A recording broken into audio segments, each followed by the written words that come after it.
Hello everyone, welcome to a new episode of Revive Me Bro Games. I'm your host, Silly Squirrel, accompanied by my goblin slaying buddy, Master Rein. How's it going, everybody? Welcome to one of the 9 realms.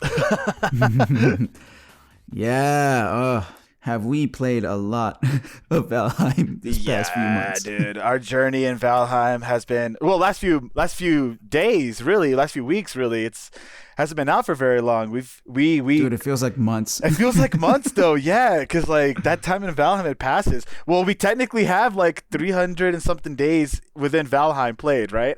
At least, right? 500 plus hours. Anyway. Oh my gosh, yeah. And to think this game's early access. Anyway, we're getting ahead of ourselves. How you doing, my man? Dude, been great. Been happy. Been glad that something this, $20 game came out that's made from a small studio. It's pretty incredible. It's good for gamers. Good for gamers everywhere. Indeed. But before we get into the nice and juicy stuff, a little bit of a news regarding our recent hiatus. Oh, well, quick. How have you been, dude? We could kind of go back a little bit. How have you been, dude? I mean, I've been great, man. I've had to move to a new apartment. Which means that I didn't have internet for a few days. Work has been extremely busy, and it's only going to get busier. But we'll talk about that more in a bit. Yeah. Just a lot of life happening right now, and it's been like I'm good, but it's been challenging to put time on the pod and on the streams. Really, every day I think about streaming and playing Halo 3. Yes, we know. Yeah. And we're so sorry, guys, but we're really trying. But at the same time, like Master Rein and I have had chance to like think through what we want for the rest of the year, what we want to do in the next coming months. Like we did mention before what how like in May we're gonna do possibly a Star Wars month and so forth. So like we have things planned. Like we're still gonna like do as much as we can for the podcast.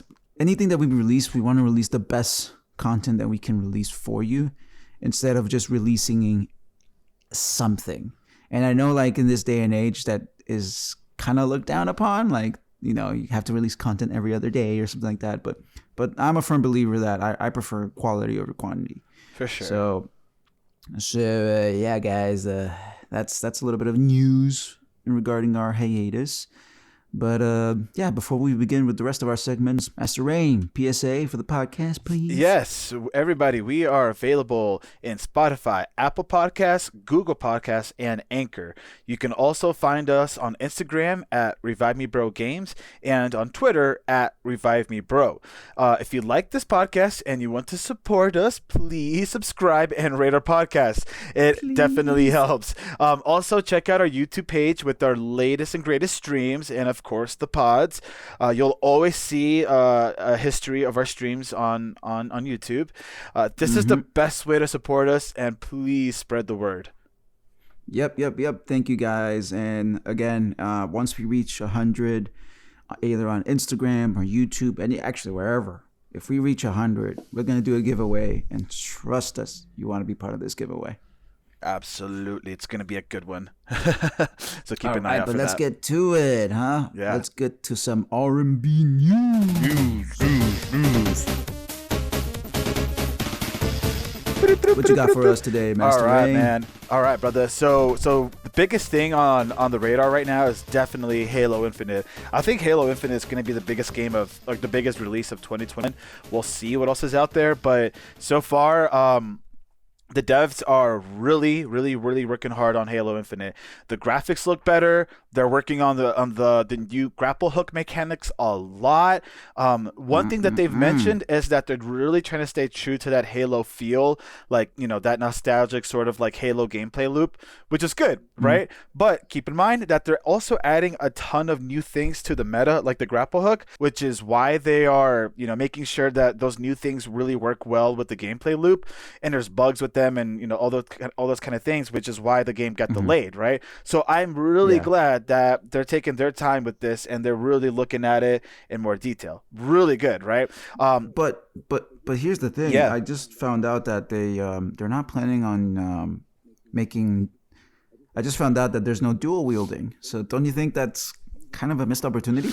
We'll see when the game comes out. I mean, Halo 1 didn't have dual wielding. I guess it didn't, I mean, we did have it for a while, but we'll see. I mean, a lot of players, don't necessarily use it in games. A lot of them We'll see. We'll see when the game comes out because they're saying that they're trying to stay true to that Halo spirit. So we'll see. But here's the thing. Here's the thing. Like, and that comes to mind is like, I'm not gonna necessarily miss dual wielding in regards to the campaign, but in the multiplayer,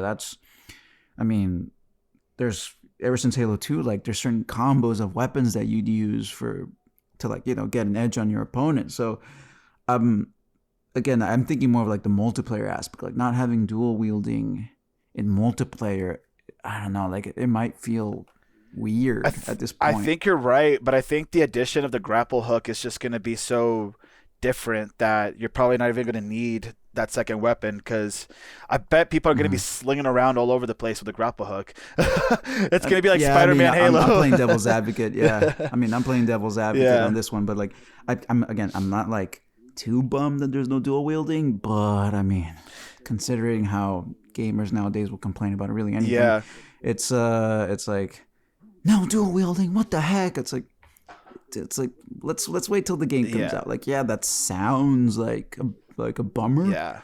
But I like what you said. Like, maybe we won't even notice it probably once we start playing with the grapple hook and stuff like that. But just something to bring up. It's one of those things that like they're saying true to the meta of Halo, but then they don't have dual wielding.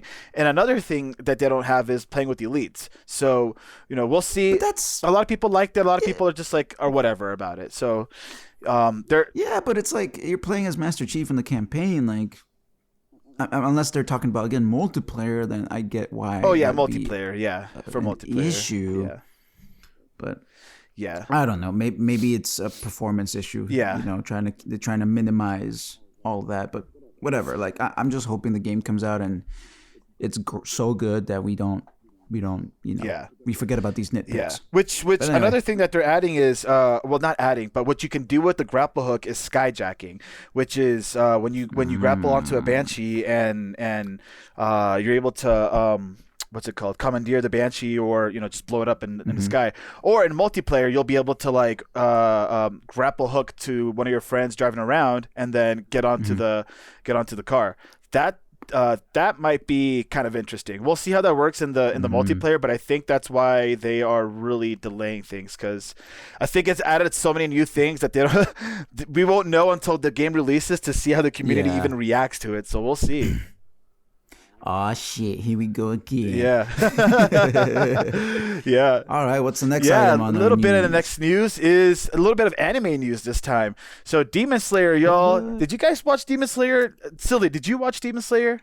Bro, I binged the crap out of that season. Dude, oh my god. It is so good. Oh my god, it's amazing. It's amazing. It is so good. They are doing extremely well in Japan and in the East right now. Extremely well. I'm sure everybody's known. But if you didn't know this, they're actually trying to get an Academy Award in the US. So they released or are releasing Demon Slayer in theaters for like a month in Miami so that they can be considered for the Oscar, which is crazy. But they should totally do it because I think they could actually win. Like the movie's going to be so popular. Speaking about the movie itself, we should hear an announcement on March 16th on when the movie's coming out. Whether or not it's coming out that day is still up for we'll see. But we should have the movie like actually being able to stream it and own it very soon, and I am very excited because that means that then we'll get the season 2. I mean, it would be really nice to have another, I know like every year the Academy Award has at least one Japanese movie in there for like the animation, in the animation section. But it'd be really interesting to have like something like Demon Slayer, instead of another, what do you call it? That other studio? Studio Ghibli? Studio Ghibli, yes. Yeah. Oh, Jesus. I like their movies, but they're always there, Yeah, like, I mean... instead of having like a Studio Ghibli movie, but those are great movies, but they're kind of like a microcosm of anime. Yeah. They're like Studio Ghibli movies are their own thing, like completely separate from like what we think of anime. Totally true. So true. You know, Yeah. Demon Slayer all of a sudden shows up in the Academy Awards. That's straight cool, up anime. Yeah. Yeah, that's like straight. Again, I'm not saying that Spirited Away and all these other movies are not anime. It's just that they're very unique compared to all the other anime. Yeah, exactly. You know, in terms of art style and even the stories, like it's very unique. Yeah. Cool.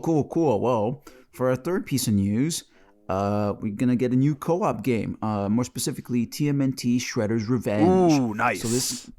So if you guys ever played the 1991 TMNT Turtles in Time, you're gonna feel right at home. I never played the original TMNT games, and by that I mean like the actual cartridges. But I did play Turtles in Time thanks to emulation, and it was so much fun. You know, like somehow my brother and I managed to play a little bit of it, like using the keyboard. You know, like he was over here, I was over there, and like come on. But yeah, like it's classic multiplayer brawler. It's coming out sometime, hopefully this year. They haven't announced the date yet, but I'm just really glad that we're gonna have an offline multiplayer game.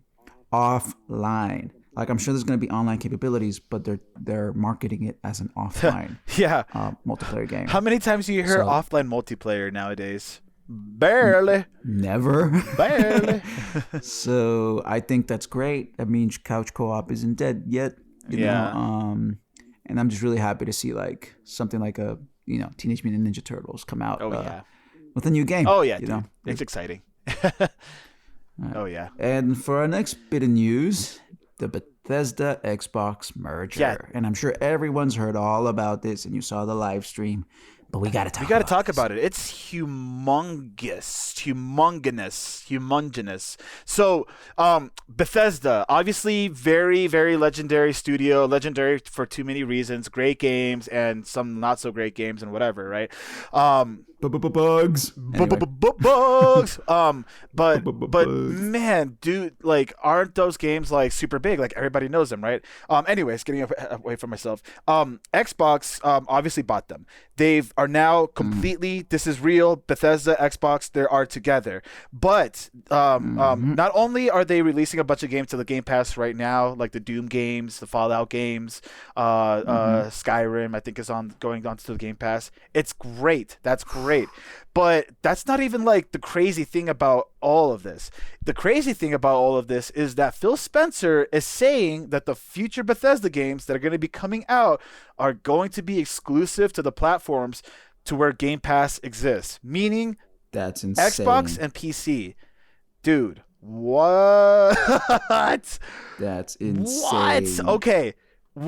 Okay. Give me your thoughts on that, and I'll give you my thoughts. Because this is a serious business move right there. Like, that is ballsy. When I think of Bethesda, and when I think of like their games that release, they're very PC oriented. Like good point. You think of Doom, you think of Wolfenstein, you think of Wolfenstein, whoever you are, and you think of like Elder Scrolls. Like those are games that yes we've had in consoles, but it's like they're very PC flavored. You know what I mean? So yes. It makes sense to me that like Microsoft buys them because it's like the games fit perfectly with not only PCs but like Xbox in general. Like True.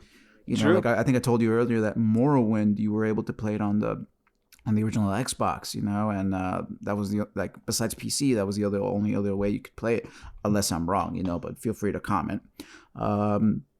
So yeah, I mean, shit, man, like the fact that the new Doom and the new Elder Scrolls and the new Wolfenstein and Wolfenstein, whatever, are gonna be exclusives to Xbox. Like that's pretty damn big. Yeah, it's very, very big, and I honestly think that they might do like it's exclusive. We'll release it 6 months before we release it anywhere else type of believer. That would be interesting, but normally we're talking about that when it's a Sony exclusive. And I mean, there's a lot of PlayStation owners out there for sure, but I mean, it doesn't compare to the amount of PC gamers there are like nowadays. Growing too. I would say that there's more like the growing numbers of like gamers, I would say that the PC gamers are growing more rapidly than the PlayStation gamers are growing right now versus even the Xbox gamers, right? Like I'm sure Sony's growing faster than like traditional console Xbox gamers, right? I'm sure that's happening. However, PC gaming, like just look at the graphics card shortage right now. Like yeah, you can't get the consoles, but like that graphics card shortage is like, dude, like a lot of people are trying to build PCs right now. Like I got a PC recently too. I'm trying to build one right now. You're trying to there you have it. So I mean, PC gaming is like in my opinion the way, which is why I feel like Ghost of Tsushima and Bloodborne and God of War, whenever like, you know, those come out, it's like, hey, could we get them on PC too? This is just like, in my opinion, this is more like shutting Sony out, right? Yeah. Because Nintendo's not even in the picture. Nintendo's like in their own universe and they're fine. But this is cutting Sony. Actually, you know what? No, because let me take that back. Skyrim released on the Switch. Actually, I forgot about that. So it wasn't Doom Eternal going to the Switch too. So no. Yeah, eventually. Yeah, so yeah, Xbox doing this or Microsoft doing this really is cutting out those companies. And the way it makes me feel, it's like, I mean, we've already said it before, like Game Pass is like the Netflix of gaming or whatever, but it really feels like they're taking that strategy like to heart right now, and like they're really serious with it. And I know that in every episode we talk about the Game Pass. Like, again, we're not Xbox fanboys or anything like that. Like, we just love video games, and so yeah, the fact that, again, I pay $10 a month, and I'm currently playing like New Vegas. Yes, I know. I'm playing New Vegas, you know, and I have the option to play like Doom Eternal now and Doom and all these other games that aren't necessarily Bethesda owned, but it's like it's not a bad deal. You know, like if you get to, let's say, beat 2 AAA games in a month and you only paid $10, you're winning. yeah. Like everyone wins. Yeah, everyone wins. Unless you don't believe that, you know, then I would love to hear your like a retort. Right, seriously, Xbox, if you want to sponsor Revive Me Bro games, like, down. yeah, totally. And you know, and for those newest releases, when you want to play it, I'm gonna assume that Halo Infinite is gonna release on the Game Pass. Imagine like just not having to buy Halo Infinite and you can just download because it's on the Game Pass. Like, yeah, oof. Wow. Oof. Wow. I should buy Microsoft stock. Dude, oh my God. Dude, the amount of players that Halo's going to get that very first day if people don't actually have to buy it. Wow.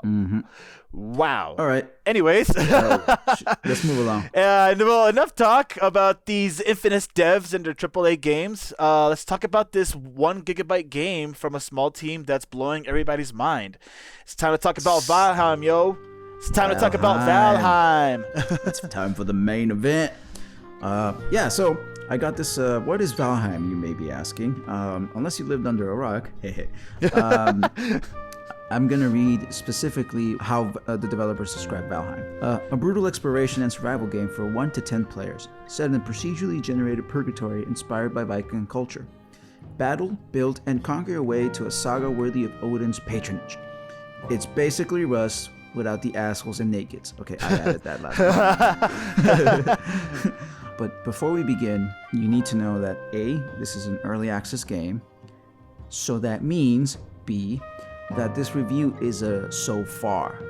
The game only allows you to play the first 5 bosses, and from my understanding, there's supposed to be a total of 9. That's freaking awesome. 1 for the 9 realms, perhaps? Probably, yeah. That's exactly what I was thinking. And so, you know, we already defeated the 5th boss. You know, we haven't touched it ever since. We're waiting for them to update the game.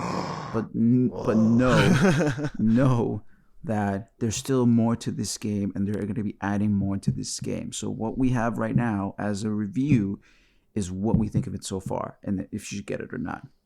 So to get that us started, story. What story? There is no story. It's just objectives. And you know what? I'm totally cool with it. Yep. Because I love the way that the game just, like, the game throws you in there. They give you a little bit of lore, you know, through the Odin's crows, you know. But They that's like kind about of give it. you like a mini tutorial and describe you the world a little bit, but immediately you understand that okay, there's these 5 monsters and I need to kill them, Yep. And you got to work your way there. and Yeah. I gotta upgrade my stuff to kill them, Yeah. That's and pretty much it. boom, that's pretty much That's it. pretty much And it. then, Literally, like, I mean, the essential, like, literally the backstory to the story is you died in, some Viking land, and your spirit's now in Valheim, and that's it. Yep, like Yeah. you're not in Valhalla yet. You're not in Gotta Valhalla. prove It's kind of like a yourself, really. purgatory. Yeah. Yeah. Yeah, and so, but like it's the moment you get into the game, like it's so rich with Norse mythology and Yeah. lore that in itself is like a good incentive to like really see how the bosses like look and fight. So Yeah. it's like it didn't take much for me to be like I'm in.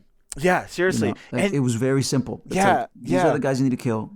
Figure it out. And I'm like, oh, okay. Yeah. And then they give you a tutorial when like, oh, make sure you hunt, make sure you feed yourself, make sure you do this, But it never felt obtrusive. It always felt like it's like, hey, if you need help, there's these tips. But I mean, like we started, and maybe like the first 5 minutes I was doing the tutorial, but then after that I'm like, fuck it, man. Like I'm gonna build a house here and Yeah. do this and do that, like. Yeah, but So- that's what's good about Valheim too in terms of like story, because it's like there's not really a story, but you just feel so like you're in it, right? Like you're inside this place called Valheim, and it does, like when the bird does talk to you, right? It's like well, not the bird, sorry, not the bird, the stones. I meant to talk about the stones, because you do come across yeah. these stones that have like poems or whatever, or sayings about the land, and when you first open them, they're in the Viking language, and it looks super cool, and then it translates to English because you can read it there. Yeah. So little They're elements like written that. They're written in what? They're written in runes. They're written in runes. Sorry, yeah, they're written in runes, and then they're translated into English for a second later, and it's super cool to see that little elements like that. And then sometimes you'll see a mysterious cloaked figure walking around. Who is that? Is that Odin? We don't know necessarily, but that's super cool. Like it doesn't do like anything. You can't talk to this person. He's literally, you might see him, you might not in your gameplay. I've seen him like 3 times. Silly, I haven't seen him yet. you haven't seen him yet. So No, I haven't seen him yet. yeah. So, and we have a friend who's seen him like 5 times now. So, it doesn't add very much to really anything, but it's super cool when it happens, because it's kind of like the G-Man in Half-Life, because it's like, oh, I saw him. Oh my god. Yeah. Like another cool thing is like the more you research about Norse mythology, the more you get to appreciate 100%. the Yes. things they add in the game. So Yes. like for example, the crow that's talking to you is actually Odin, because Odin is the god of not only like the top god, but he also the god of knowledge. Yes. Yes. And so there's and also his- what you can buy his- from a merchant is the Ymir flesh, and Ymir is like the queen or the first frost giant, if you can correct me there. Yes, it's the first frost giant. If you guys are watching Attack on Titan, you kind of get the connection, right? You kind of get another connection about the Ymir flesh, but Yeah. it's an upgrade item that allows you to upgrade your the hammer. It's like a battle hammer, and yeah, it's really cool that they added those elements, and they were so true to that Norse mythology. You play this game, and then you kind of want to research more about like the Norse mythology and some of the meanings behind the naming convention and stuff, and it just adds to the experience, because then you start seeing like how deep and thoughtful these developers really went when it came to like, okay, we're gonna have this Viking guy in Valheim, like let's make it feel as Viking as possible. So no story, but it's basically what you make out of it, right? Like, if you're into just going and building and stuff, like you'll create your own story. If you're into like the Norse mythology, you'll make your own story. Like, it's really cool. It's really open ended, and I love the fact that the game allows you to do that. Yeah. But And all right, but sorry. I was gonna say the environment itself, with all the enemies and how it looks and sounds, really is a good character. Like, it really is. Really good at just telling its own story without having to be vocal about, oh, this is the land of Valheim. Here you fight creatures and da da da da da. No, it's just like it's just there, and it's better that it's that way, honestly. That you just open the map and you're like, where the hell even am I? And it's just, yeah, it's done so in such a good way, reminiscent to games like Minecraft. Obviously, Minecraft, no story, you're just in the world. You know what? There's a dragon to fight at the end. That's fun, right? But here, it's like there's not just one dragon to fight, you know, or one boss to fight at the end. There's multiple, and not only does your equipment just like you know, you grow in power, it just looks so much cooler as it grows and grows and grows. Whereas Minecraft, it's like your bow just glowed after it was like strong after a while, like, which is cool. Like, it was cool, right? But like, nah, dude, like they're taking their time to design some really cool things, which I guess leads us on into talking a little bit about the graphics. Yeah, so guess what, guys? Another Unity engine game. Man. Unity is killing it with all these cool games. I mean, if you remember from our last, from a few reviews back, The Forest was made on the Unity engine also. That's right. Holy crap, dude. Yeah, so, I mean, forget Unreal Engine. It's like Unity's the way to go, apparently. Whoa. But anyway, it's just something to point it out. Yeah, interesting. The game, in terms of graphics, is beautiful. Yes. It is breathtaking. I mean, you might be thinking, but isn't it pixelated? Yes and no. Yes and no. It's one of those, you have to see it to believe it, because you look at the pictures and you see the pixelated things and the deer and whatever. It looks like, it looks all right. But then you get in it and you're in the world and it's like, wait a minute, this looks like it's all like it's alive. Like, you forget that you're looking at pixelated art and stuff like that. Exactly, yeah. And I mean, think of it this way. Like, the way I see it, it's like it looks like Minecraft, but instead of square edges, they're all round and more detailed. So like, again, like, and if you're playing Minecraft now with like with one of the newer, like with ray tracing, for example, like, Minecraft looks gorgeous, you know. Beautiful. So if Minecraft looks gorgeous, imagine this game, which is it really is a very pretty game to look at, you know. Yeah, the water does look really cool. The ocean, when it starts like roaring and stuff, it looks serious, right? The lighting too. That was gonna say, the reflections and the reflections of the armor and like of wet surfaces is probably my favorite thing. It looks spectacular. There's a green fire and a green torch you can get, and the green torch reflecting off armor and stuff. It just looks really, really good. Yeah, and I mean, like, God, like, even when there's like that day and night cycle, like it's just when it's the afternoon, you know it's the afternoon. You know? Yeah. And and a really cool thing, one of our friends actually built a solar what do you call those? Like a solar clock? There's a name for those. Sundial. A sundial, thank you. Shout out to Bullet Magnet. He built his own sundial, and it actually worked. That was impressive. It actually works. I couldn't believe that he had the foresight to do that. And I was like, dude, what is this? He's like, oh, it's a sundial. Yeah. And I'm like, it says here it's 2:00. And then I'm like, wait a minute. And I look, and it's like, yeah, it's the afternoon. And then I'm like, I'm going to wait till it starts getting like darker to test this theory. And it was working. Yeah, it was like telling it was like 5:00, 6:00, and then the sun started going down. I'm like, whoa, this is awesome. Yeah, that is. Yeah, and here's the thing, we're like gushing over like this game's graphics and stuff like that, and like, obviously, if this game was worth $60, I think we would be looking at it a little bit differently. But because the game is $20, right, and in early access, it's like, whoa. We're being a little more forgiving. We're being definitely more forgiving. We're being more forgiving with it. But that's the thing, though. But with a $20 game, like, this looks like, it looks really good. Like, it doesn't look like they're lacking in details, like, whatsoever. Like, the environments look rich, right? Exactly, yeah. And then moving on, like, you know, when it comes to like each stage, because the world's really big, you know, it's huge. Like, we've maybe explored like 12% of the whole map, and we had 8 players playing with us, and they were all doing their own shit at one point. But you look at the map, and it's like, it's not that much that we've explored. Yeah. Now you're probably thinking also, but if your friends explore different areas, you can't really see that on your map. Well, not only did we get our own server, but we also installed a mod that allowed us to share, like The information. our maps. Yeah. So anything that they explore, we get to see on our map in real time. And even then, it was, I swear, like not even 12% of the map. Yeah. Yeah. It was like it blew my mind.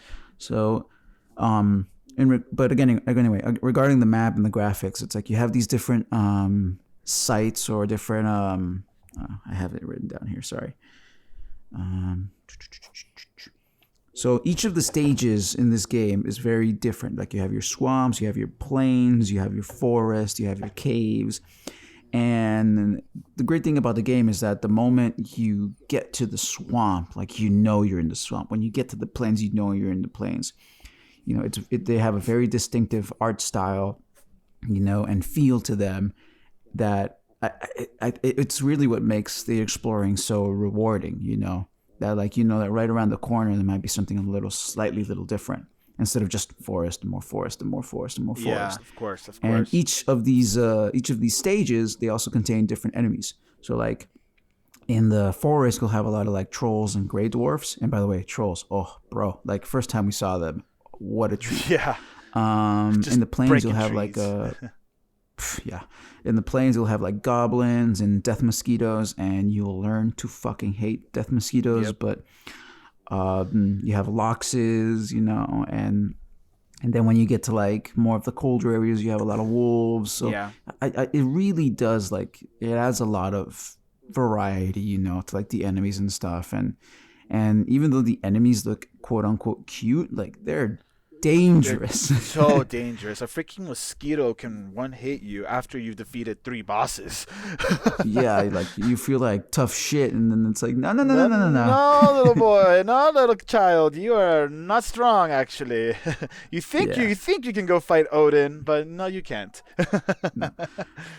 Yeah. But going ahead, like also the sound design is fantastic. I think the music might need a little work. It feels a little generic. Yeah, And when you're what I mean by that, hanging around the plains and hanging around your base, there's not like a ton of difference in the songs that happen and stuff like that. a lot of times, our group and I, we would use the music bot on Discord to like play, you know, some like bands like Water Gem and some other like very Viking-esque oriented music, to really get in the mood. Because the music in the game wasn't really doing it for me. You know, it was very generic. It was peaceful, but after a while, it's like you kind of want to hear more, you know, Viking-esque music. Now the boss music, I really liked. The boss music was awesome. They killed it with the boss music. It was awesome. But it was like all their effort went into creating like the perfect boss music, and then they're like, all right, everything else was just put little violin music in the background. That's it. Exactly. Which is fine because it's still early access. They can change that, right? But at least they have it there, so we know it's like okay, like it's kind of like adding flavor to the thing. Yeah. You know? So it really does help enrich the environment too, because you are in areas just mining away for a really long time, so you do want to hear something a little bit different. You know, you do want to hear that change of pace. And sure, when the enemies show up, you know, the songs do change and stuff like that. But you know, it's not like something like Minecraft. Minecraft's music was just absolutely beautiful. But that's also Minecraft. Yeah. So that's what we think about the graphics. Now let's talk about mechanics. So the mechanics really fall into two different sections to the mechanics. There's the building, and then there's the combat. So let's start with building. When we mean building, we mean everything regarding like crafting, breeding animals, collecting the resources, your base, of course, the base building, and all that stuff, you know? And so you're basically going to be doing one of two things. You're either going to be building your base up and building your gear up and then fighting enemies and bosses. That's basically the loop. You know, you like upgrade your stuff, you go and fight the boss. If you get you to defeat new area, it, then you go back, upgrade again. You know, like it's what? No, I was gonna say after you defeat the boss, you go to the new area and then you get wrecked. Yeah, no, seriously. So it's like there's this constant loop of trying to like get better gear. So if you've played games like Monster Hunter, you're gonna feel right at home. You know? Yeah.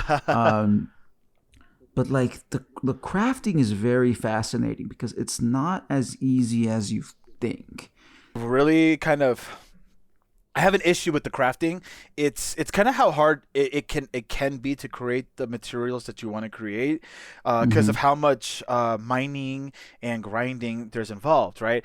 And it just doesn't feel like it's balanced, like the things that you need. Because, for example, Mm-hmm. I feel like you need way more iron than any of the other metals combined, because or maybe not any of the other metals combined, but I feel like you just need way more iron than usual, or than any, like, even than like silver, or like the end metal, which is the black metal, which is the one that we have now, the Yeah, quote yeah. unquote the end game metal right now. But iron, you need iron to create, like you can build up your base bigger with iron. There's a lot of things you can put into your base with iron. You need to build your boats with the iron nails.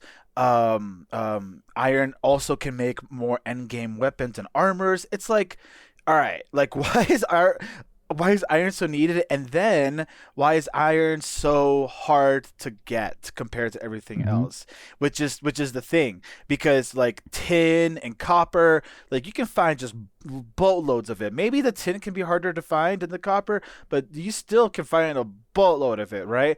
But in Mm-hmm. order to actually find iron, as far as we know, and maybe they're going to add more in a game. It is early access, but an issue that we currently have, if this is something that they want to keep, is that the only place to find iron currently are in the sunken dungeons in the swamps, and you need a swamp key to go in. Swamp key is not that hard Mm-hmm. to get, whatever, right? Not that hard to get, but to actually have to only go in one specific area, that you have to get lucky, first of all, to even hope that there's a sunken dungeon in there, because a Yeah. lot of swamps don't even have sunken dungeons. But let me tell you, most forest areas have boatloads of copper that you can mine. It's just everywhere, right?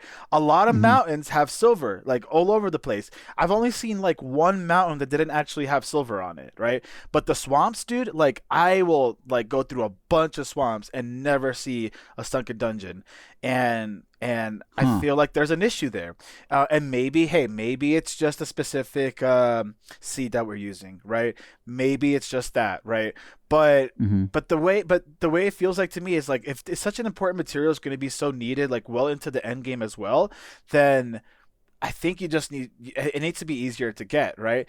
And then there's not even that question. There's also the question of actually transporting those materials to the place where you're going to be able to make the best weapons and stuff. But let's say like you want to create like I don't know, it may be just like a certain arrow or something in your crafting table, or a certain like material that you just need for the area. But the crafting table you have just can't create it because it's not upgraded enough in the Mm-hmm. across the map where you're at.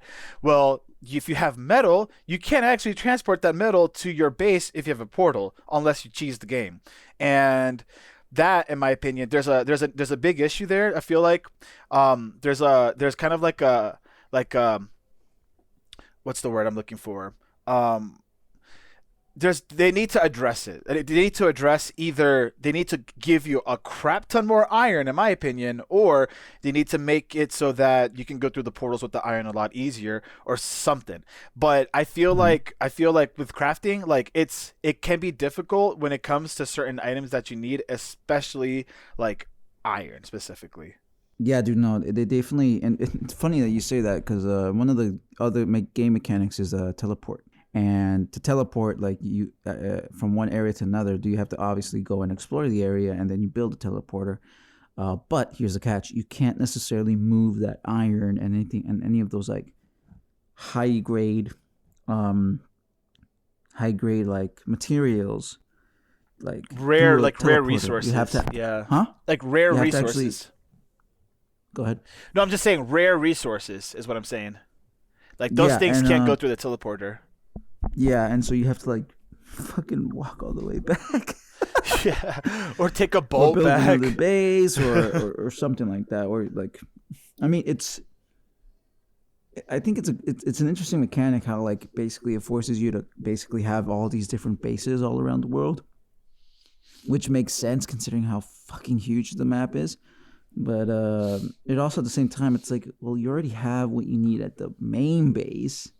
Why can't I just take it there? And they're like, you can, but you gotta like go all the way back, and that can be like a fucking like 45-minute like. Sure. Yeah, that can take a really long time, and not just that, but you also have to think of like the enemies that you're gonna encounter along the way, and make sure you're prepared and you have the right food. Like it's, I mean, I'm not griping about how hard it is. What I'm griping at is that, like, it almost feels too hard at times. Like, yeah, you can just build up a new base and just go with it. But then again, you're adding more time. Yeah. Like, it feels like padding almost. Yeah. Like, why is that? Yeah. Yeah, it feels like added gameplay time. Why is it that I have to take these things, you know? Yeah. Yeah. It's like, sadly, we had to, like, figure out ways to cheese it, and that's not how we want to play the game. But due to the amount of, like, time we were already spending, it's like, it felt like we needed to do that to save time. Yeah. You know, like, exactly. You know, like, Master Rein and I, like, we have wives, we have kids, you know, and I can't spend all my time transporting my iron. Exactly. That day. It's like we want to move things along too. So, you know, maybe we feel it because we have other responsibilities. Maybe someone who has all the time in the world is like, no, I kind of dig it, and that's great. But for us, it's like it's a hindrance. Yeah. Yeah. And hey, you know what? Maybe they can add mounts and horses and carriages and you can like, you know, and maybe like trains and things like that you can actually like transport things and make it like an automatic way to transport stuff. So it's not going through the portal. You still have to wait for things to transport, but there's a way to do it. Maybe they'll add something like that, which would be really cool. But as of right now, it just feels like it doesn't even like we're not trying to like say like, oh, it's just too hard or whatever. It just feels like it's just too much added gameplay time that doesn't actually have to be there. If it doesn't have to be there, if that makes sense. Yeah, exactly. But anyway, when you get all this material and stuff, you know, and you want to like build up your base, here's the thing: the base is not as building a base is not as cookie cutter as, let's say, something like the Forest or Minecraft. I guess you can say Rust or Minecraft. Yeah. You actually have to think about the structural integrity of your building. Yeah, you'll be a structural engineer by like your first playthrough. It's insane how cool it is. Like it sounds like a lot of hassle, but it really isn't. It's a good like amount of hassle for that. For that, I appreciate. Yeah. Because once you figure it out, it opens up the amount of stuff you can do. Like, I mean, you Master Rein, like you built this like deck.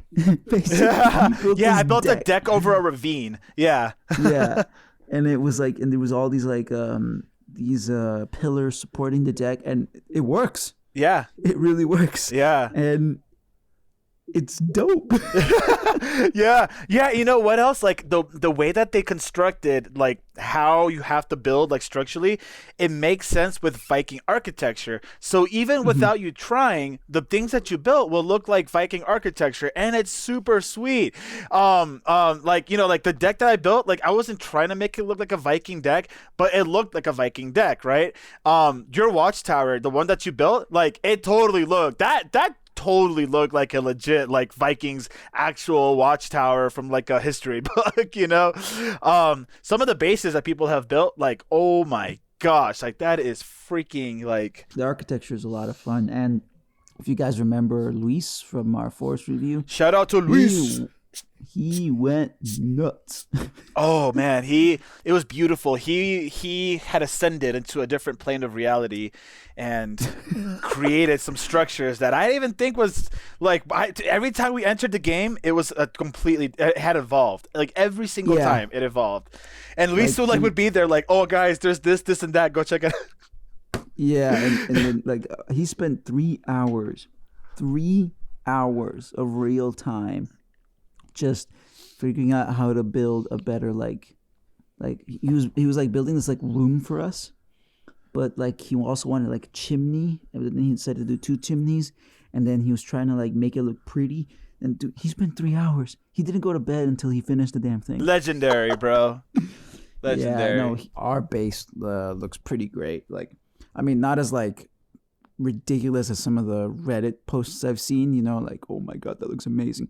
But like, if you, I built this like really cool tower, and it was like really really high. And so when with Luis's help, of course, like when we go all the way up and you see like the rest of our base, like it's a freaking castle. It's amazing. Yeah. And so like, and just seeing how like everything like is nice and cohesive, and we also have like an arena and all that. It was really dope. Like he went crazy.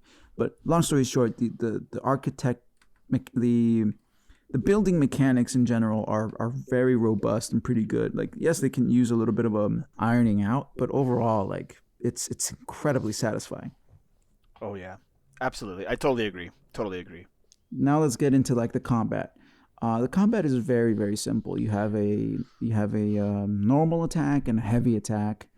You have a wider range of weapons to use, from bows to swords to spears, arrows, to hammers, bows and arrows. Like, and then those hammers, you can have like a frost hammer or this type of hammer, and then you can upgrade your sword from a bronze sword to like a steel sword, and like it's there's weapons wise is exactly what you expect from like a Viking game.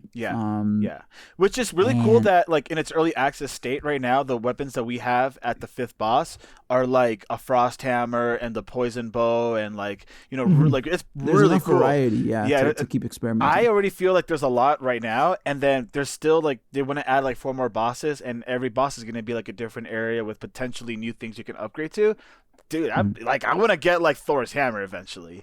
I want to make that. Yeah, I want to make that. Oh my god, that'd be amazing. But yeah, like you get to build a lot of like you build shields, new armor, and stuff like that. And so basically, when you upgrade, you go out, you fight the boss, you beat the boss, and then you go back, and let's say you feel like hot shit, and you go to the other boss, and then they like. Yeah, he's like, oh, you think you can beat me with that stuff? Please, no. Yeah. And not to say that beating a boss is just about like raising your stats. It's also about like using the correct weapons and the correct potions. So we didn't even talk about that, like the food, like the cooking mechanic, the potions mechanic. Of course. It's very deep. Yeah. There's a lot more there too. You can build trophies and you put them on the walls. You can build chandeliers. Like there's a lot we didn't touch, but we kind of need to move on, But you get the idea. Yeah, exactly. In regards to the bosses, since we've been talking about them so much, each boss is basically this like legendary Norse figure. And not to go into like the names and stuff like that, but like a quick Google search will show you that each of these bosses there's a theme to it. Hold up. There's a theme to it, and oh my god, there's a lot of noise. That's not too bad. I didn't hear too much. Okay, there's a theme to it, and like each boss has its own unique challenges, and they're huge. So again, if you've played Monster Hunter, you're gonna feel right at home because it's like basically fighting one of these like these big beasts, and also the more players you bring with you, the AI will adjust accordingly, and so they'll have like more health and do more damage and stuff like that, just to make it like a little bit harder. Which is good because you're not cheesing it like by like being like, all right, everybody, let's go murder this. Exactly. Like the game knows that's like, oh, if you bring 10 players, then that's gonna be a little too easy. Yeah. So the boss they change that, which I appreciate. They scale it well. Yeah. The bread and butter of this game is the bosses. Like it's the main reason why you upgrade everything and you build your base and stuff is to fight these bosses, and they're spectacular. Dude, I would love to see like boss challenges into the future and future updates. Like you can like do the boss, but if you instead put a different trophy instead of the one it normally takes, like a secret trophy, then the boss will activate, but it'll be overpowered this time, and it would actually drop like a legendary item that you can use to craft like a legendary weapon with or something like that. Mm-hmm. That would be really cool, like because then it would give you an incentive to go back to every single boss again and like kind of fight them over, and get like new things from them and new challenges. It would. I think there's a lot. There's obviously, with everything that we're saying, there's a lot to this game that they have available to them that they can do. Mm-hmm. Exactly. So you know, the loop and the enemies and the boss battles, like it's very satisfying, and you always feel like the game's not like. There's moments where you feel like the game got easy, but the game will also remind you that there's, you know, like, oh, you think this is easy, okay. Well, here's a mosquito that'll kill you in one bite, you bitch. Yep. Like, we would not traverse to the plains until we beat like the third boss, and that was like, and we're talking about like 40 hours of gaming at this point, you know, and we were like, oh shit, there's the plains, don't go there, you know. Yeah, it's really funny when our first like buddy found the plains, and he's just like, or like our first few buddies like go into the plains, you know, exploring, and then you just hear them run out. Oh shit, a mosquito! Oh, I died, guys, I died. I need to go get my stuff back. Oh, and they go get their stuff back, right? And then you always hear, oh, this stupid mosquito is still here. He's guarding my stuff. Guys, I need help.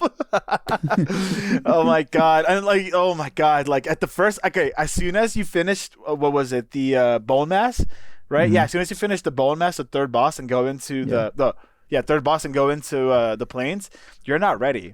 Like you are not ready. You think you are, but you're not. You're not. So I like how the game balance itself out like that, you know, where it's like, oh, yeah, you know, you feel a little too overconfident, and the game will bring you back down.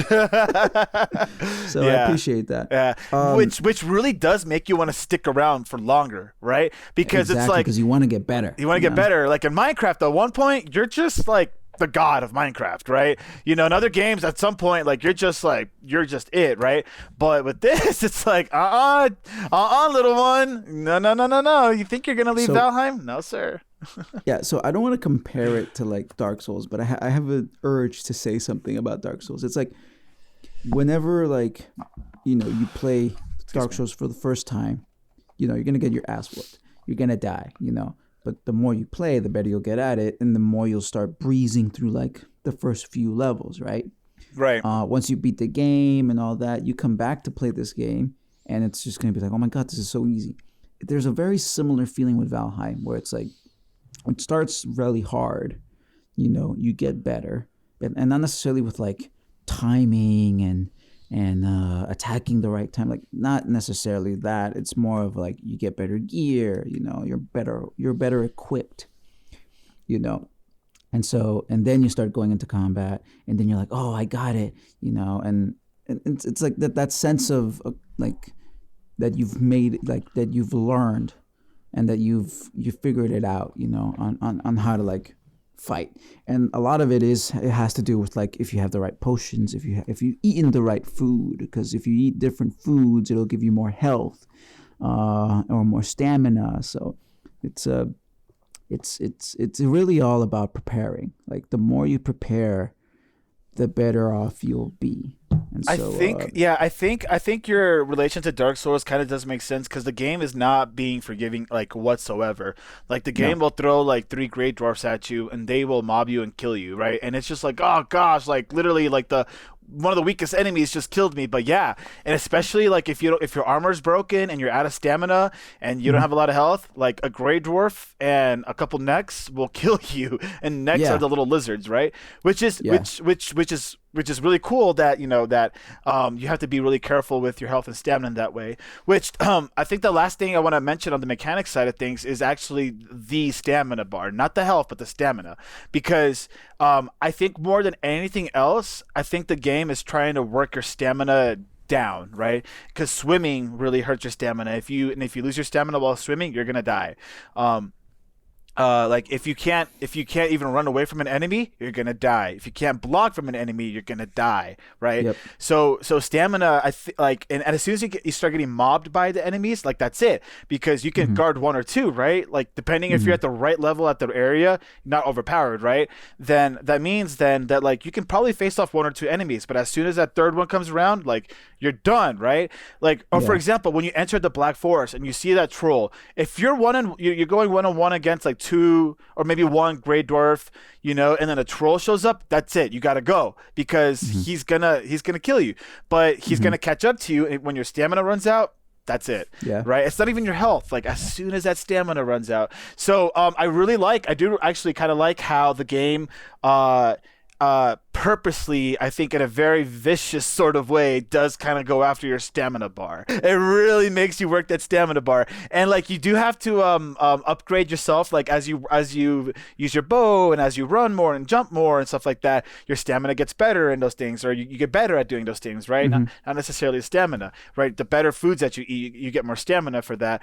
But still, man, that stamina bar, you can max it out. It's still gonna go down pretty fast. Like it's and it becomes a battle of attrition. It's like, how many items do I have to keep going, you know? Yeah. Oh, and that's the other thing about the potion. You can't just chug potions. You can drink one, and then you got to wait. And if you drink one right after that, you got to wait even longer after that. So exactly. Yeah. So it's that way you're not just spawning the potion, you know? So yeah. For an early access game, it really does a good job in like balancing a lot of different things. You know, like with like the mechanics and the fighting and the bosses, like there's always this constant balance of things, you know, and I really appreciate that, because the game never felt unfair.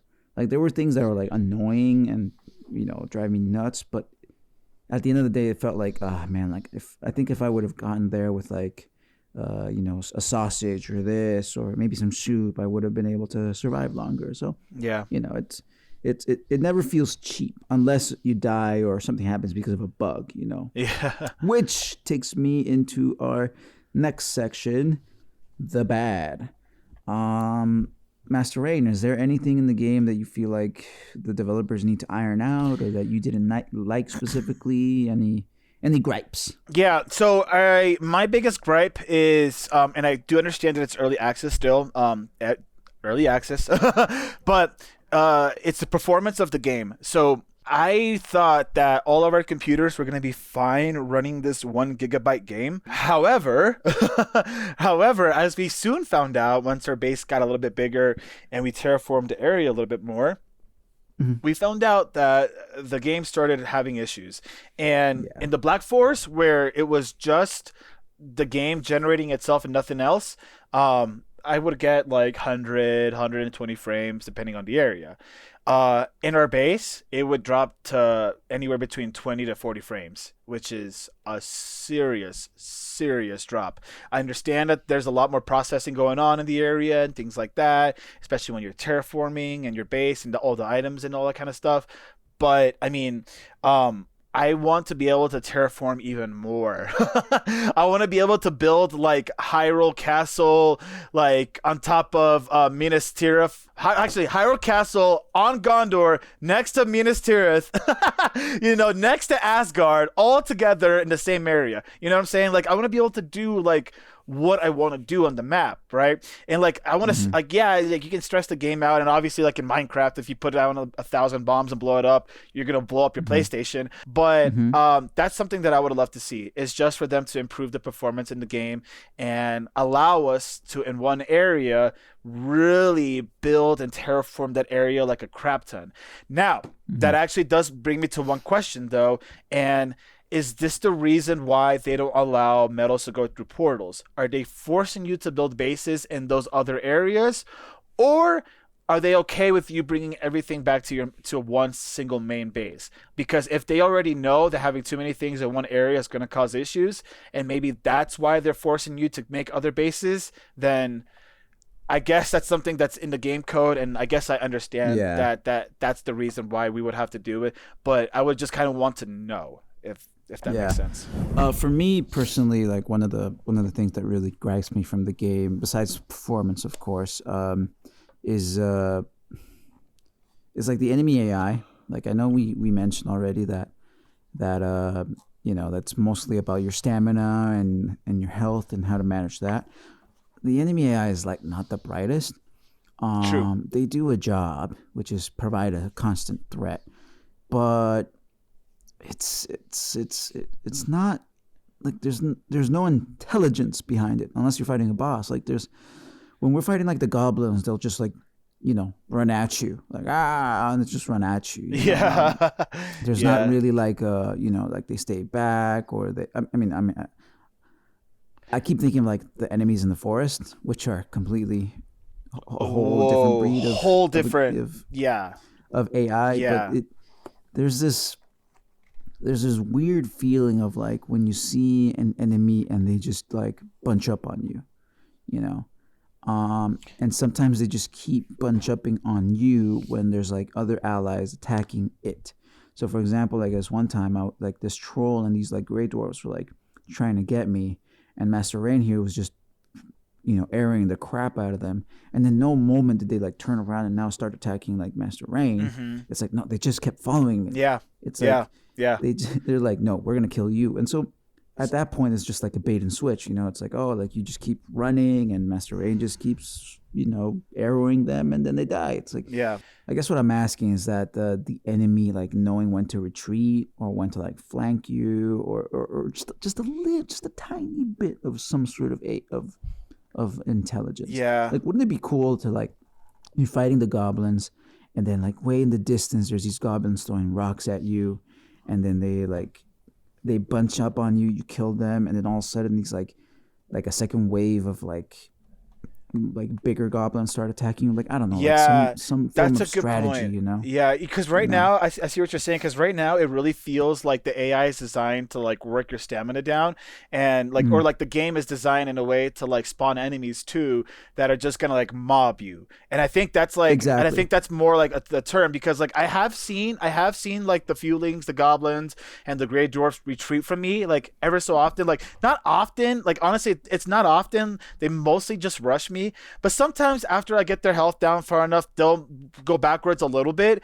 But like it's like that's about it. And it's not like it's what it feels like. What the game is really trying to do is get me to chase it, so that it can just spawn something, so, you know, just things behind me, so it can kind of surround me. And I feel like that's always a strategy of the enemy. It's just always kind of like just keep throwing enemies at them, just keep throwing like the just spawn to things, right?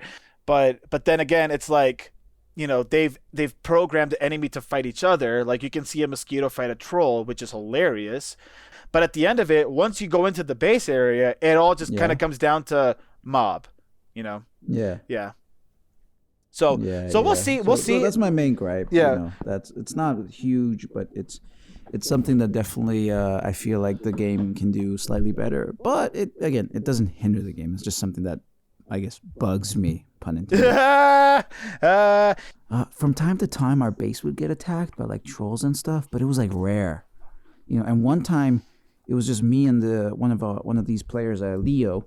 It was me and Leo, and shout out to two Leo. Trolls were attacking our base, and they wrecked, you know, they wrecked our base.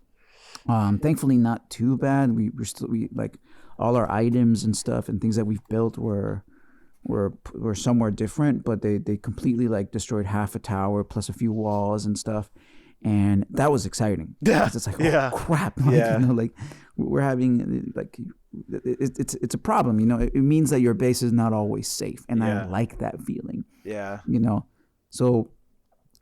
And it's just, I wish there was more of it, you know, where it's like every 3 days you'll get like a wave of enemies, and it doesn't have to be like insanely hard, but knowing that you're gonna have enemies will allow you to like, you know, I guess fortify your base more instead of just making it look good. You know? Which that's the thing, dude. They actually they have the mechanic to where the enemies do attack your base. Like the base building and the base like importance of the base is definitely there, right? So it's like I want to have a gigantic base, and I want an army to come attack my base. Like how cool would it be if like the map tells you an army is marching towards you and will be there in 1 week, right? Because you do have days in the game, right? So you can literally have 7 days in the game, and you have to prepare because an army is marching, an army of trolls and goblins and Fulings and everything is marching to your base, and you can see them on the map marching. Dude, that would be freaking sweet, dude. Damn. Yeah, that'd be sweet. That would be sweet.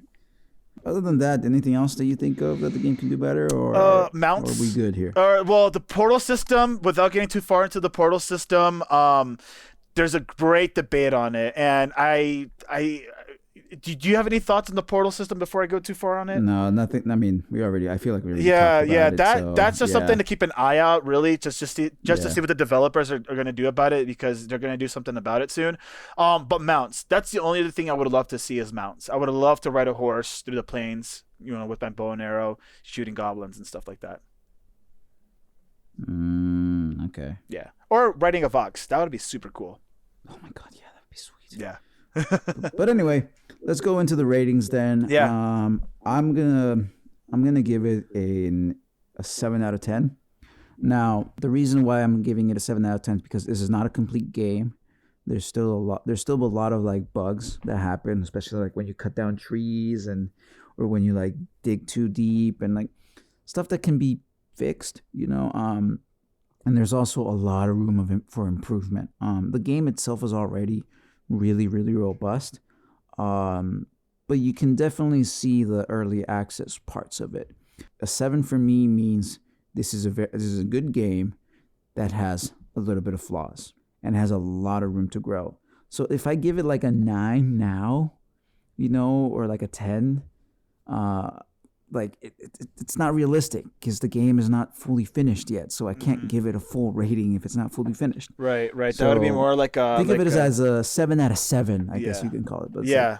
Anyway. Yeah. So the game's really good. I really love it. I spend a lot of time with it. Definitely get your friends over to play with you. That's literally the way to play it. You can do solo, but I feel like you lose a lot of the enjoyment. And of course, playing with your friends is always fun, right? Hence why we do this podcast. But yeah, overall, a 7 out of 10. Great game for the price. And I am looking forward to when the game is fully released. Oh, absolutely. I mean, I'll definitely be playing it, more and more. Like, if anything, I played Rust when it was on early access, and now that it's fully released, like I still play it from time to time, and it's now it feels like a full game. Like, it really does. Trust me.